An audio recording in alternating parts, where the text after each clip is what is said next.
ಏನು ಅದು ದೊಡ್ಡಬಳ್ಳಾಪುರ ಯಾವಾಗ ಬರ್ತಾ ಇರ್ತೀವಿ, ಬಟ್ ತುಂಬ ಈ ನಡುವೆ ತುಂಬ ಲೇಟ್ ಆಗಿತ್ತು, ಸಾಕಷ್ಟು ವರ್ಷದಿಂದ ಬರಲಿಲ್ಲ. ಬಟ್ ದೊಡ್ಡಬಳ್ಳಾಪುರ ಸಾಕಷ್ಟು ಸಮಾರಂಭಕ್ಕೆ ಬಂದಿದೆ. ದೊಡ್ಡಬಳ್ಳಾಪುರ ಅಂದರೆ ಒಂದು ಪಾಸಿಟಿವ್ ಆಗಿದೆ, ಯಾವಾಗ ಬಂದರೂ ಒಂದು ಖುಷಿಯಾದ ವಿಷಯ. ಆ್ಯಂಡ್ ಏನು ಹೆಮ್ಮೆ ಅಂದರೆ ನಮಗೆ ಇದು ಇಲ್ಲಿ KCN ಗೌಡ್ರು ಅವ್ರ ಜಾಗ ಅದೊಂದು ಎಮೋಷನಲಿ ನಮಗೆ ಒಂದು ಬಾಂಡೇಜ್ ಇರುತ್ತೆ, ಖುಷಿ ಆಗುತ್ತೆ. ಹುಡುಗರು ಅಷ್ಟೇ ಇಲ್ಲಿ ತುಂಬ ಎಂಥೂಸಿಯಾಸ್ಟಿಕ್ ವರ್ಕ್ ಮಾಡ್ತಾರೆ ಎಲ್ಲರೂ. ಆ್ಯಂಡ್ ಅವರು ಇಲ್ಲಿ ನಮಗೇನು ಹೆಮ್ಮೆ ಅನಿಸುತ್ತೆ ಅಂದರೆ ಅವರು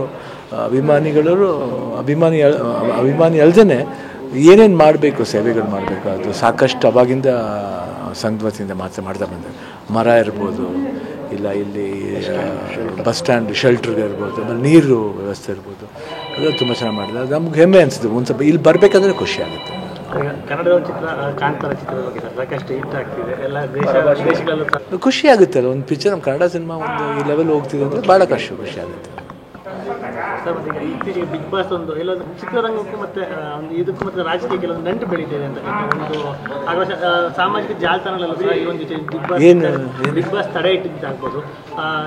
ಸಾರಿ, ಅದ್ರ ಬಗ್ಗೆ ನಂಗೆ ಗೊತ್ತಿಲ್ಲ, ಸಾರಿ. ಬಿಗ್ ಬಾಸ್ ಪ್ರೋಗ್ರಾಮ್ ಇದೆ, ನೋಡ್ತೀನಿ ಅಷ್ಟೇ. ಅದಕ್ಕೆ ತಡೆ ಸಿಕ್ಕಿದೆ.